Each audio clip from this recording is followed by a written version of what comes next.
Good morning, students. Welcome to Measure Integration live lectures. In this lecture, we'll define what is meant by Lebesgue integral, mainly for Lebesgue integral of simple functions. Okay. So before starting this, let's define what is meant by characteristic function. Okay. Characteristic function. So you take A, any subset of R. Okay. Then a function phi, or you can denote chi a, okay, from r to 0 comma 1 is said to be is called characteristic function if this chi a of x is defined as it is just like it says whether it belongs to a or not. So when this x belongs to a, this value takes 1 if x belongs to a, and 0 if x does not belongs to a. Okay, so is definition of characteristic function clear? So this is a function defined on R. Okay, this takes value only two values 1 and 0. When this value takes 1, whenever that x is coming from a, then it is taking value 1, and whenever it is x is coming from outside a, then it will be 0.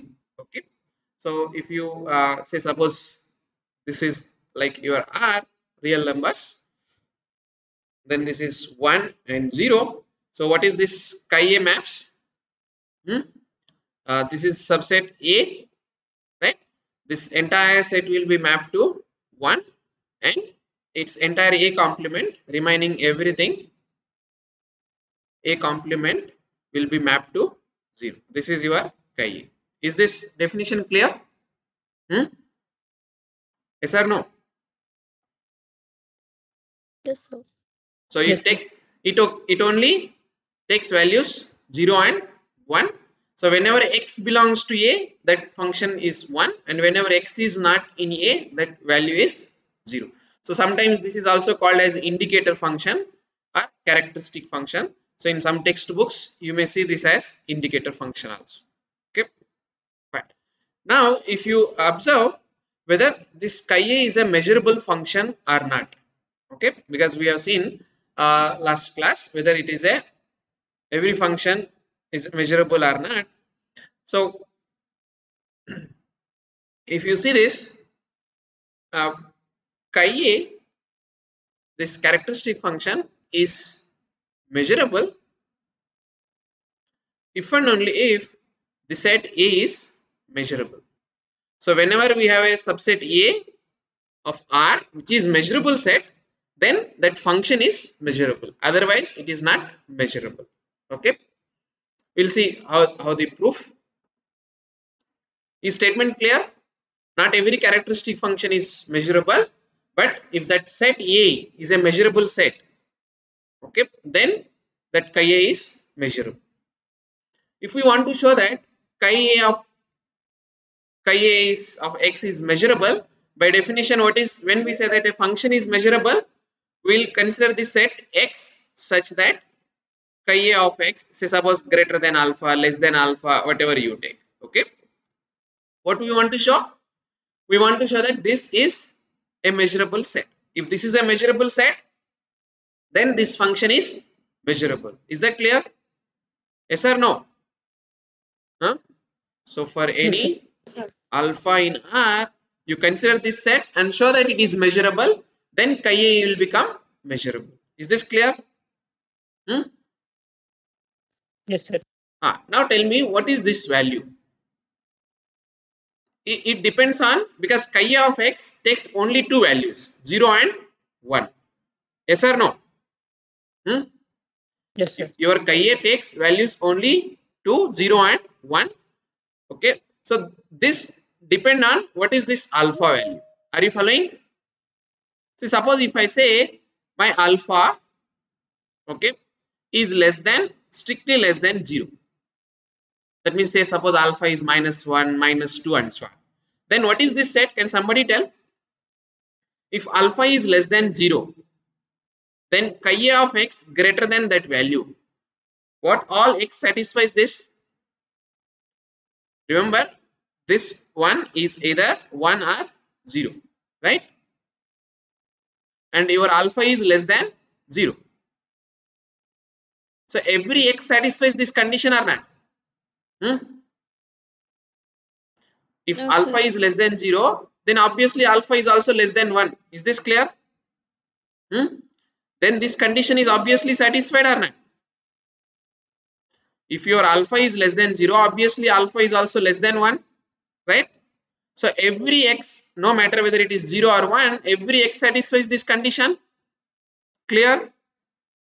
So if alpha is less than 0, then this every x satisfies this condition. So this set is actually R. Are you following? Yes or no? Yes, sir. Right? So just try to assume alpha is less than, say for example, -1. Then chi a of x greater than -1. What are all chi a of x greater than -1? No matter, it may be 0 or 1, both satisfies this condition, right? So therefore every x satisfies this condition, so it is entire R. Now suppose if I take my alpha is equal to 0 and less than 1, then what is this value? So it may be 0, alpha may be 0, okay, or anything bigger than 0 and less than 1. So can you give some Yes. alpha satisfying this condition? Just can you give one alpha in between 0 and 1? Alright, just give one alpha which which is between 0 and 1. Say suppose I can take 0.5, right? If I Yes, sir. take alpha is equal to Yes, sir. 0.5, then tell me what are all chi of x greater than 0.5. So whether 0 comes here, 0 is greater than 0.5 is not true. Is this clear? So only possibility is what? It has to be 1. Yes or no? Whether if I take Yes. 0.9 Yes. or if I take 0.1, for all these values, what should be chi of x satisfying this condition? It has to be only 1, right? So this 0 cannot be possible if alpha is greater than or equal to 0 and less than 1. Are you following? Even if you Yes, take sir. alpha is equal to 0, chi of x is alpha is equal to 0. That means strictly greater than 0.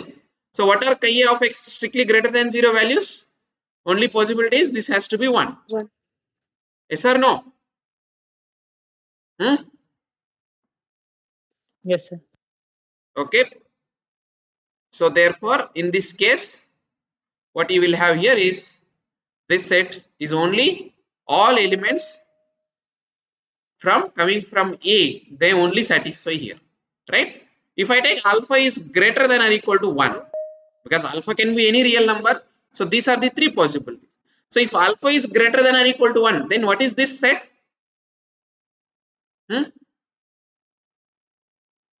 So what are all chi of x is, say suppose greater than 1.1, whether any value satisfying this condition is there? Whether any x satisfies No, this sir. condition? Whether any x satisfy this condition?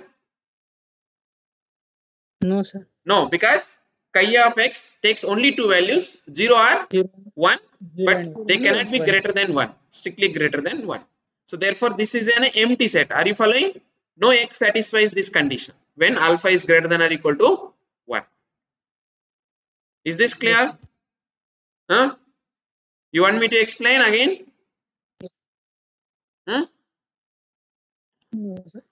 This chi of No, sir. x greater than alpha, if alpha is a you just put it on real line. Try to take, if this is alpha, this is 0. See suppose if your alpha is this, okay, where is chi of x?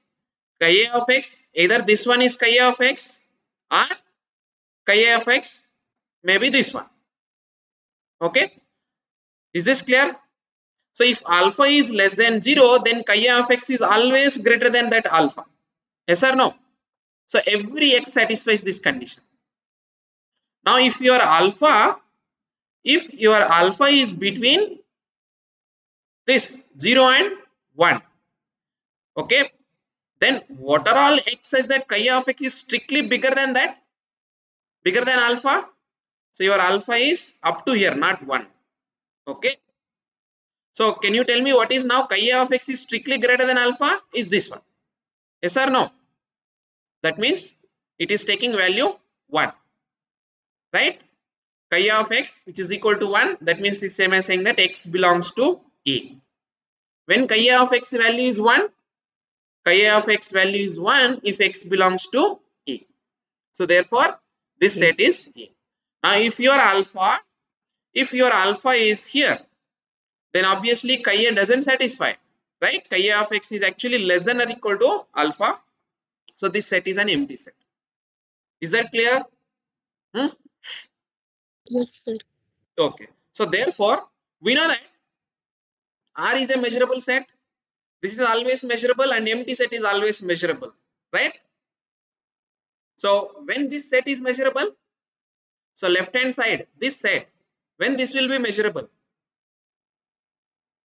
If and only if the right hand side is measurable, right? But right hand side, what are the sets? Three sets are possible: R, empty set, or A. But these two are always measurable. So therefore this set left hand side is measurable if and only if this set A is measurable. Is this clear? So therefore this set X such that chi of x greater than alpha is measurable if and only if when that set is equal to this set, but that in this way R and phi are always measurable. So therefore if and only if A is measurable. Is this clear? Yes. But Yes, sir. by this set is measurable is same as saying that chi A, the function, is measurable if and only if A is measurable. Okay, fine. So therefore the characteristic function is a measurable function if and only if that set A should be a measurable set, right? So what we can observe is that we can have a remark. Few lectures back we have proved that there exists, so we know that, or we proved there exists a non-measurable set P, of course, which is a subset of 0, 1. Whether you remember, there exists a non-measurable subset P which is a subset of 0, 1 or not? Yes, sir. Yes, We sir. have defined addition modulo 1, right? So therefore there exists a non-measurable set P. That means this P is not measurable. This implies by previous this lemma what you can conclude. If that set is measurable, then corresponding characteristic function is measurable.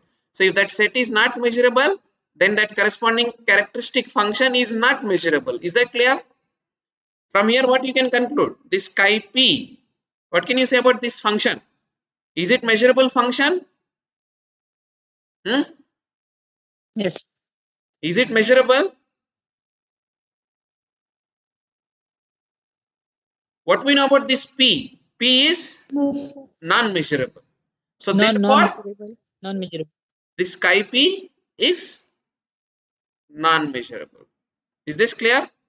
That means there exist Yes. functions which are not measurable functions. Is this clear?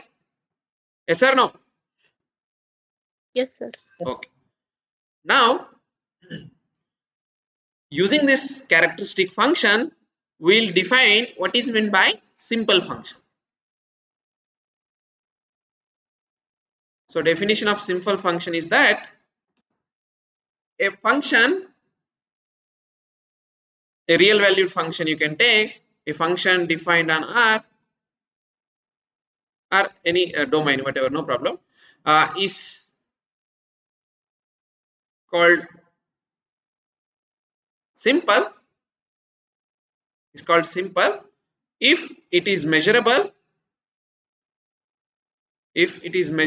that means its function should be measurable function, and it takes only finitely many values.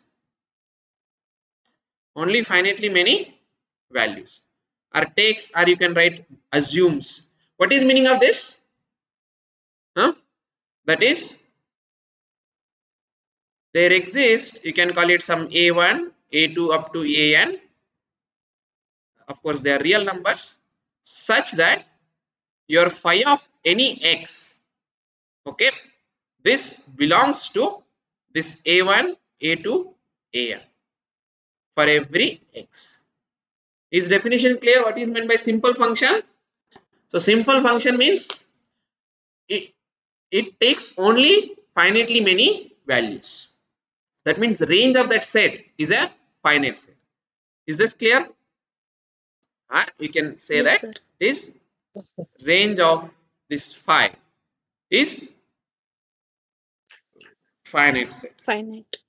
Okay. So a simple example we have already seen. This characteristic function.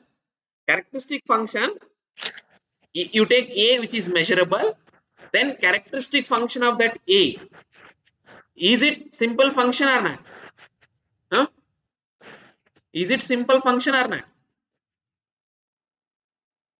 Yes or no? If a is measurable,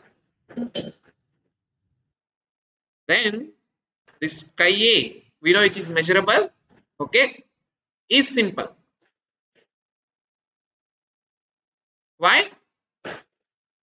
Because how many values chi a takes? It takes only Two value. two values, Two 0 values. and 1. One. Two values. Huh? Any problem? No, sir. So No, it sir. is a simple function is just like generalization of simple function, this characteristic function. So simple function need not take only values 0 and 1. It can take other values but finitely many, Finite. right? Okay. Yes, sir. So you can observe that if it takes only finitely many values, then we can represent that in using this characteristic functions. Yes or no? Okay. How that is called as, you can call it as a canonical representation and so on. Okay. So that remark we can write, or we'll write this as canonical representation of simple function. What it says is that if phi is simple, okay, and say and taking non-zero values, say suppose a1, a2 up to an, then we can write this phi as summation ai chi of ai, okay, phi as summation ai chi of ai, where these sets ais are nothing but, can you say, tell what should be this one? X, such that phi of x, what should be this value? Say phi takes only these values a1 and a2 an, okay. So every time it should be 1 and remaining all places chi should be 0. So here it should be ai. Is this clear? This set ais are nothing but all x whose phi of x value is ai, okay. Then you can check here what is phi of x. It is same as summation ai chi of x, right? So if x is not, if x is in this ai, if x is in this ai, so it is same as if I write this one as a1 chi of a1 x, okay, plus a2 chi of a2 x plus and so on. The last one is an chi an of x, right? Okay. Now if at all x is in say some aj, that means phi of if x is in say suppose aj, then what is this value will become? Chi of that particular aj is 1 and remaining all places that value is 0. Is that clear? 0. Yes or no? Yes, sir. Chi of ai of x is 0 for all I not equal to g. So if you substitute those values here, what you will get? A1 into 0, A2 into 0 and so on. So A1 into 0 plus A2 into 0 plus and so on. Only at AJ, that means AJ and that value is 1, remaining all are again 0. So what you get here is AJ1. So therefore your phi of x AJ. is AJ. Is this clear? Yes or no? Yes, yes, sir. Right? Okay. So this, if it taking value finitely many, you can represent in this way.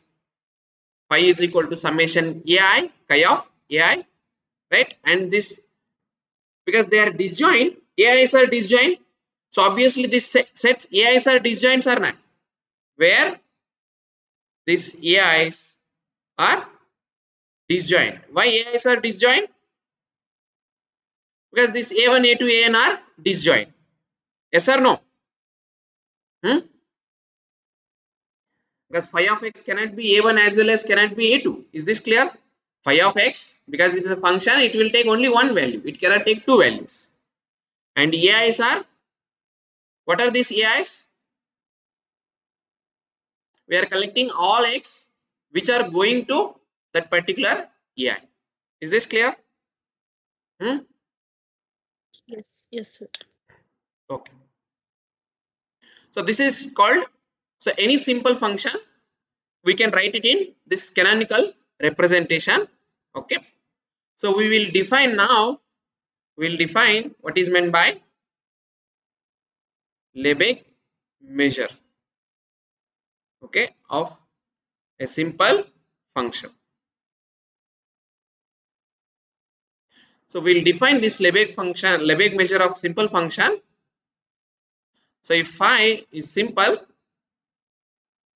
okay, and of course and vanishes, that means it takes values 0, okay, vanishes outside a set of finite measure,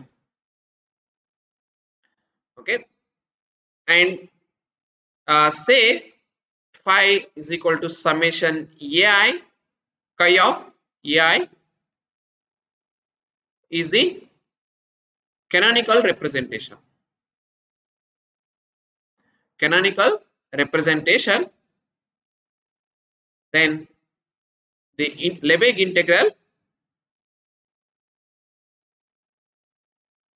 integral of phi is defined as integration of phi of x dx is equal to summation ai. See, this chi of ai, they takes values only at 1 at ais, right? And these ais are measurable. These ais are measurable. So therefore, this is makes sense to define this as summation ai measure of ai. Okay. So whenever you have this chi of ais, then integration of phi of x dx is equal to define this as summation ai measure of ai. This is the definition of Lebesgue integral of a simple function. Okay. Is definition clear? If phi is a simple function, then integration of phi of x d of x, we will define it as summation ai m of measure of ai. But what is this? Where are these ais and small ais and capital ais are coming from? The canonical representation. Whenever you have phi of this form, then we are defining like this. Okay. Yes or Yes, no? sir. Yes, sir. Now, what we do is, we, instead of writing this every time in canonical form, if phi is a simple function, then we can write summation ai some chi of ei's. Okay. So we can define directly integral, okay, without writing in canonical form. That will prove it as a lemma. So let me write this statement. What I am saying is that if phi is equal to, say, suppose summation some ei, okay, chi of ei's, I is equal to 1 to n, okay, is a simple function where these ei's are disjoint. Ei intersection ej is empty for every I not equal to g. In this case also, then also integration of phi, okay, either you write integration phi of x dx, or you can also simply write integration of phi, just a notation. Okay, this is nothing but summation ai measure of ei. Okay, the only difference between earlier here and here is that this ais may be, here ais are whatever ais we are having, they need to be disjoint. Okay, Canonical. but here this ais need not be disjoint. Here Disjoint. Yes. ais need not be disjoint. So in canonical representation, that constants whatever we are taking, they are non-zero, okay, and they are distinct values.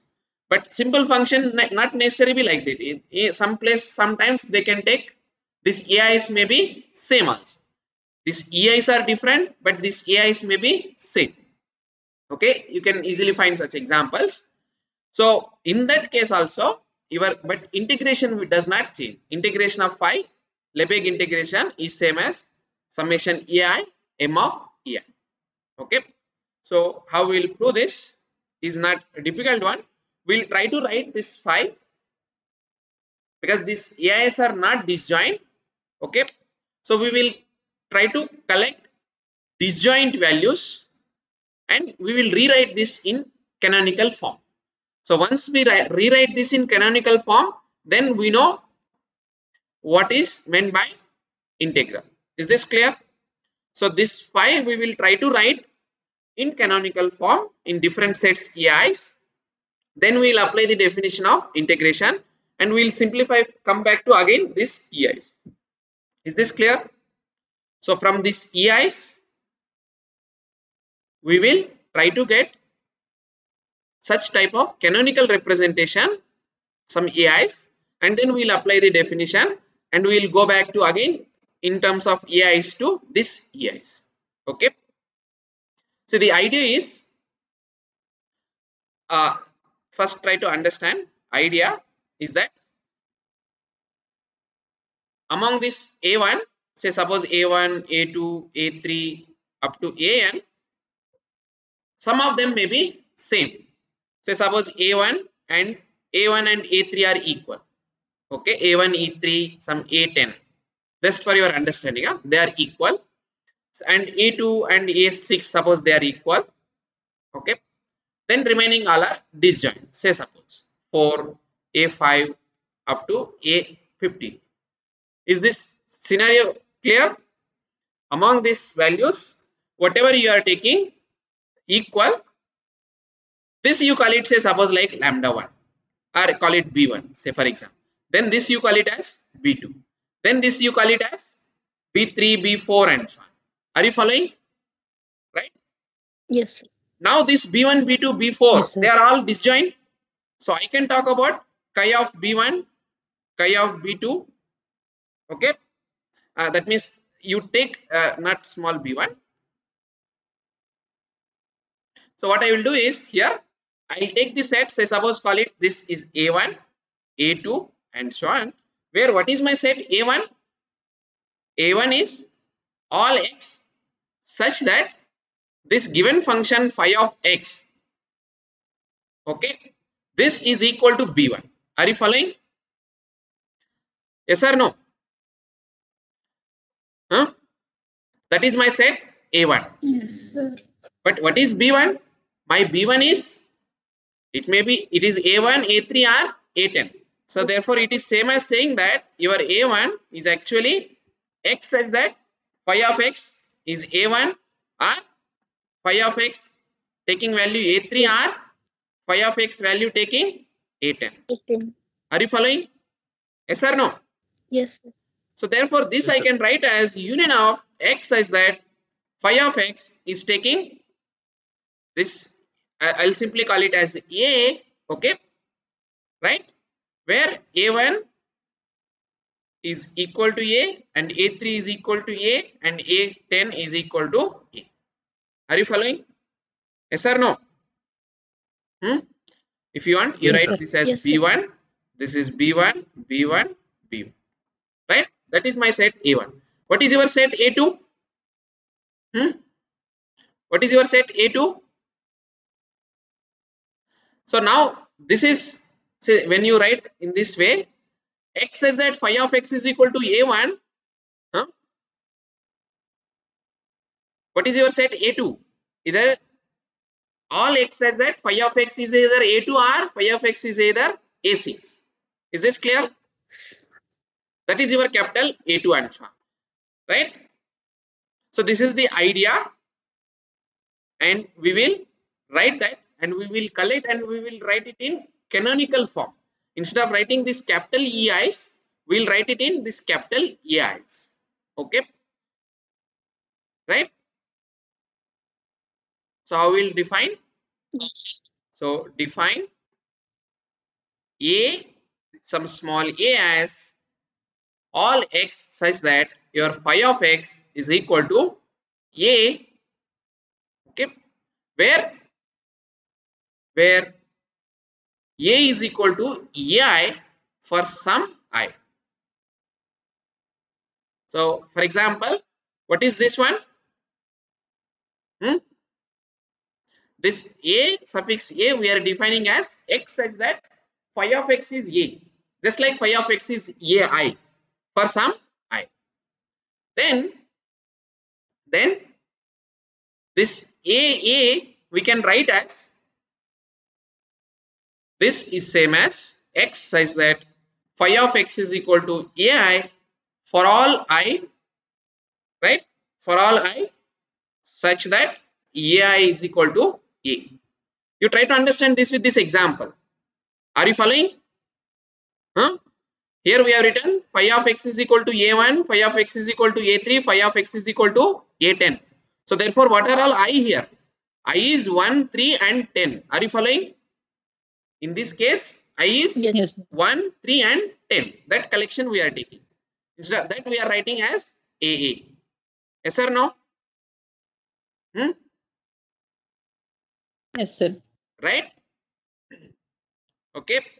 So therefore this is same as union of this EIs, where AI is equal to A, right? Yes or no? Because your phi is given to be this summation AI chi of EI. Okay. So when you will get phi of x is equal to this AI, phi of x is equal to AI if and only if that set belongs to this EI, right?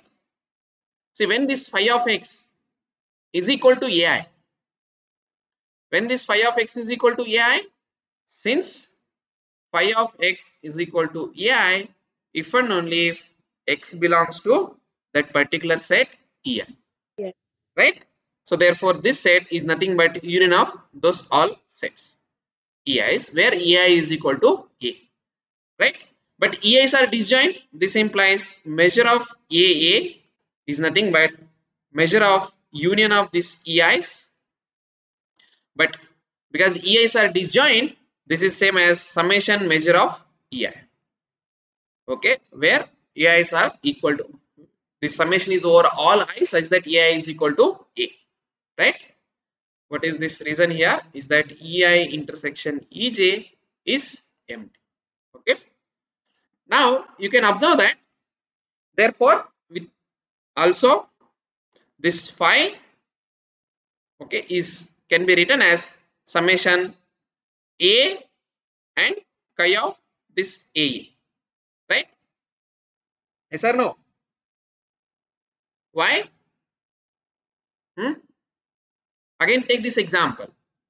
Earlier what it was there, A1 chi of E1 plus A2 chi of E2 plus A3 chi of E3 and so on. That is your phi. Is this clear? Yes or no? Yes, sir. But this A1 and A3 are same. Okay. And chi of E1 and chi of E3, their union is AA.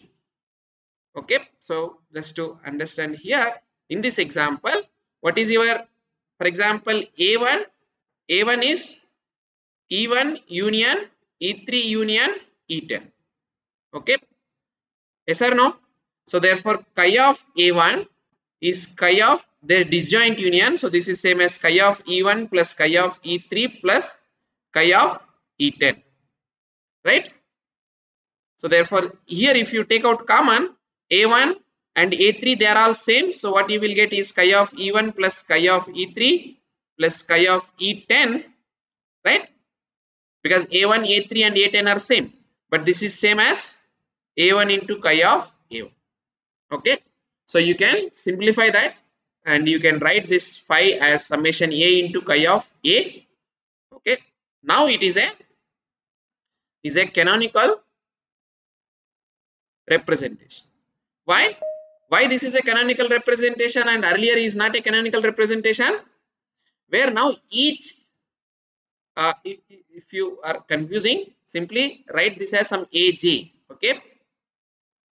If you have any difficulty, you write here AJ. Okay, where AJ is equal to AI. So this one. Is this clear? So what you will get here is this. Here AJ, AJ, and AJ here, AJ. Okay, chi of AJ. Is this clear? So now these AJs are all now disjoint. Earlier, whatever, so just like this B1, B2, B3, they are all now disjoint because whatever are same, we have clubbed into one, right? So therefore, it is a canonical representation. This implies integration of phi is same as summation though these ages, okay, and chi of AJ. So this is same as measure of this A ages. Yes or no? Right? Yes or no? Yes. But this is same as saying that summation AJ. What is measure of this AJ? Measure of this AJ is same as summation M of EI, where summation is over I such that EI is same as AJ. Okay, but it is same as now summation all AIs measure of EIs, right? I is from 1 to n. So therefore integration of phi is this, no matter whether it is a canonical representation or non-canonical representation. So we don't need to bother about what representation is that. So just if we have some representation for a simple function, then integration of phi is defined as summation ai m of ei. Is that clear? It is very simple. What we did here is, among those AIs, whichever are same, you try to club them into one part and collect all those values and consider that set as one, say like A1. Okay, right? Then A2, A3, different sets. Then you write that in canonical representation form. We have gathered those elements in one. Okay, Fine.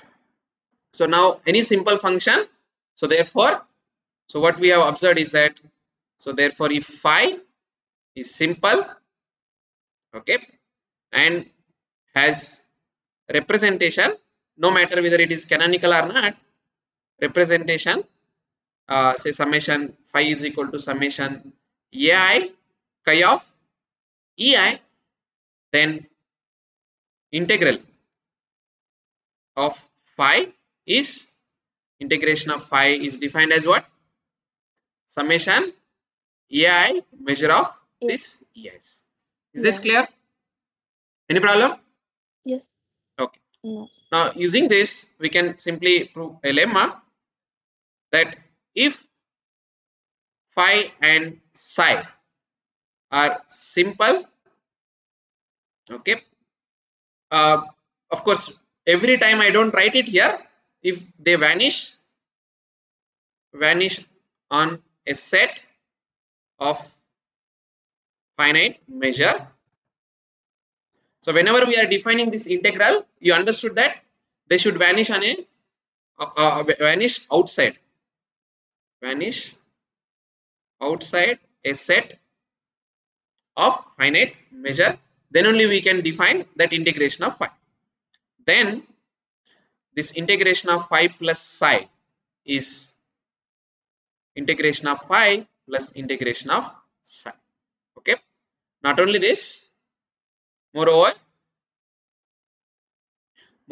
if suppose phi is greater than or equal to psi, then integration of phi is greater than or equal to integration of psi. That means it is like monotone property, right?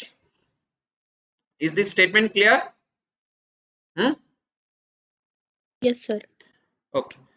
Now what we do is, we'll bring it, this phi and psi are simple functions, and because phi and psi are takes only finitely many values, so therefore phi plus psi also takes only finitely many values.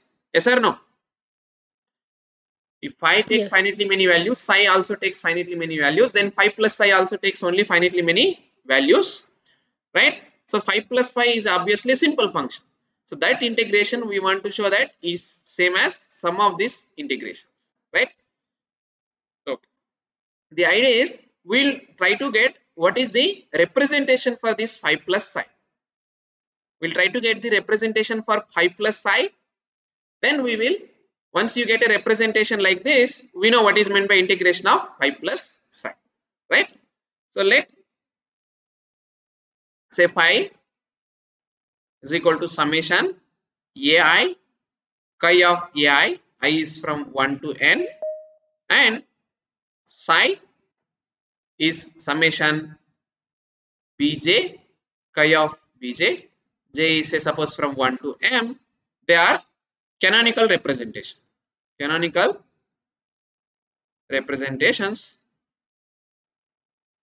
That means these ais are disjoint and bj's are disjoint, okay, and they are non-zero. Okay. Now we'll consider, let a0, because phi and psi may take 0 values also. Okay. So let a naught, capital A naught, as x such that this phi of x is 0, and b naught as x such that psi of x is 0. So we are taking canonical representations. In canonical representation, those ai's and bj's are non-zero. So we are taking another set a naught which contains all x such that phi of x is 0. Is this clear? Yes or no?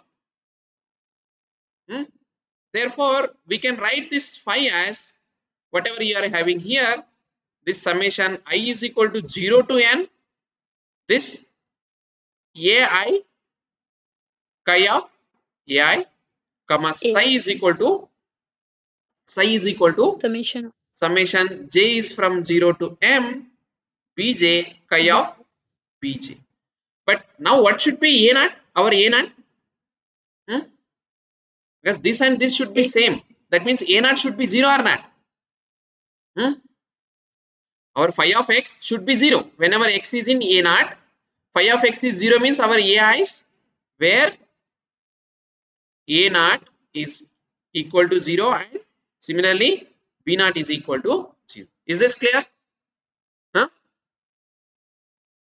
Because our phi of Yes, x, sir. whenever x belongs to a0, whenever x belongs to a0, then phi of x is 0. So therefore your a has to be obviously 0. If it is non-zero, then you don't get it is 0. Is this clear? Okay. Now using these ai's and bj's, we will get another representation. So let Cij as ai intersection bj. Okay. Then we will write this phi and psi both using this chi Cij's. Okay.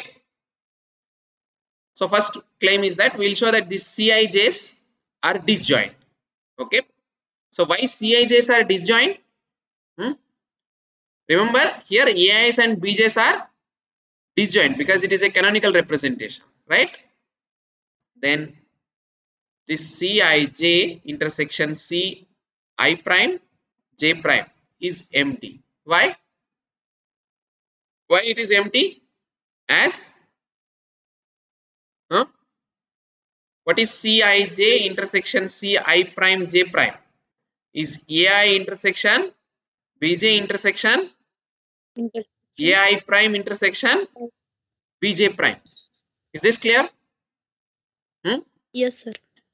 So we know that either ai prime is empty or bj prime is one of them is empty. This is equal to empty for all I not equal to I prime or j not equal to j prime. Is this clear? Yes or no? So this Yes, is sir. an Yes, sir. so therefore it is a disjoint collection. Now also if you take any ai, you can write this as ai this you can write as ai intersection e.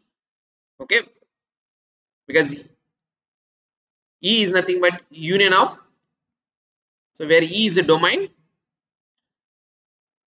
this ai I can write as so let me write here in this canonical representation only. Let me represent right here, where what are all we know is that this ai's union of ai's is e and also union of bj is e. Then only it will become a canonical representation. Okay. So now in place of this e, what we'll write here is we'll write union of bj. Then by applying distributive property, what is this will become?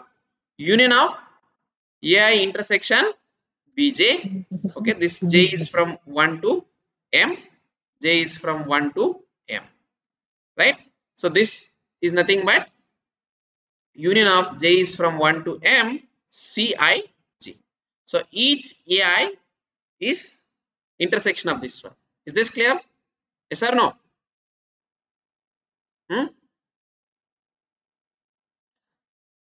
Similarly, each bj is union of Cij. I is from 1 to n, right? Any problem? Here 0 should be there. So this here from I is from 0 to n and j is from 0 to m, because this phi of x is equal to 0 values we are not covering. Okay, so therefore this is this is from 0, so here it is 0 and 0. Similarly it is from 0 to n. Okay, so therefore now if you substitute those values here, therefore phi which is equal to summation ai, I is from 0 to n, chi of ai, right? But chi of ai I can write as union of Cij's, right? But characteristic function chi of a union b, if a and b are disjoint, it is same as, so this is same as I is equal to 0 to n ai summation chi of Cij. Okay, this j is from 0 to m, so you will get here is j is from 0 to m, right? What is the reason? Since chi of a union b is equal to chi of a plus chi of b if a intersection b is empty. Okay, so therefore this is same as what we have written, I is equal to 0 to n summation j is equal to 0 to m ai chi of cij. Okay, similarly psi, by substituting here in this here a chi bj value, if you substitute this one, what you will get is that summation I is from 0 to n summation 0 to m bj chi cij. Okay, now what is the advantage of this representation? Phi and psi, they are represented using same cij's, right? So therefore phi plus psi, how you can write is summation I is equal to 0 to n 0 to m, these values are taking ai and this value is taking bj, so it is same as ai plus bj chi of cij. Is this clear? Now this phi plus psi, we got some representation. This implies integration of phi plus psi is nothing but what? Summation, wherever chi values are there, there you have to evaluate measure of cij. Okay, so if you expand this, summation I is equal to 0 to n summation j is equal to 0 to m ai measure of cij plus bj measure of cij. Any problem? Any problem? Now this, No, if sir. I write this as summation I is equal to 0 to n ai, I will bring outside this summation because summation is only over j, right? You will get here m of cij, similarly plus this is here it is over I and over j, right?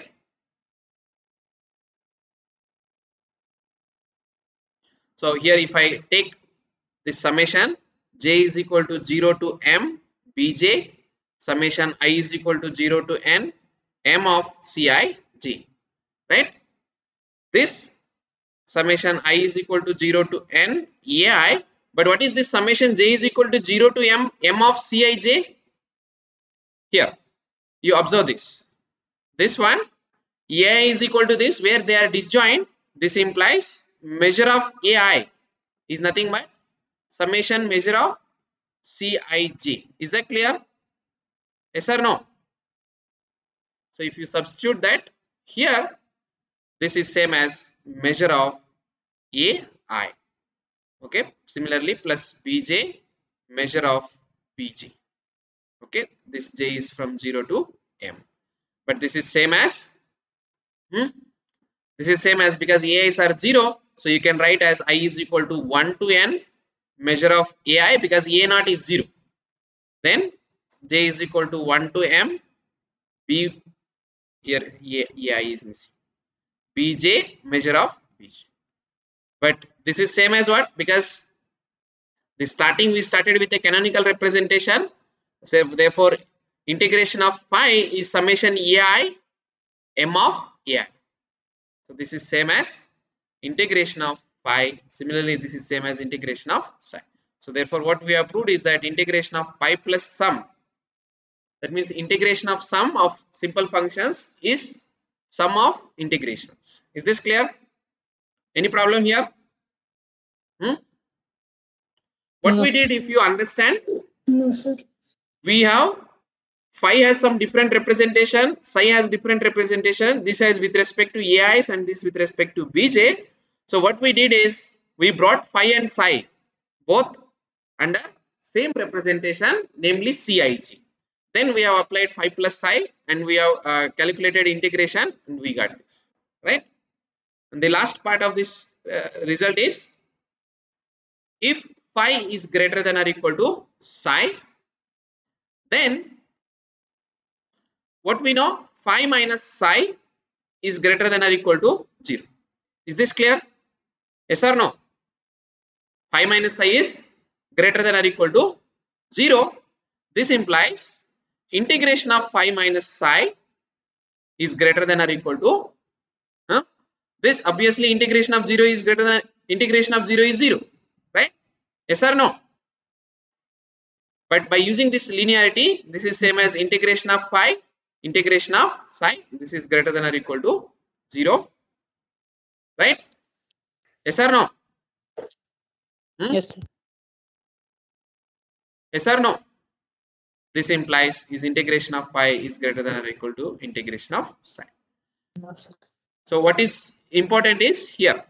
So what is that? If you have anything, a simple function, say suppose if phi is greater than or equal to 0, that means all values are, that means what you get is all ai's are greater than or equal to 0. So therefore integration of phi is summation ai, measure of ai, this is also greater than or equal to 0 because measure cannot be negative. Okay, so if your simple function is non-negative, that means all coefficients, those ai's are non-negative. So therefore integration of phi is summation ai is greater than or equal to 0. Is this clear?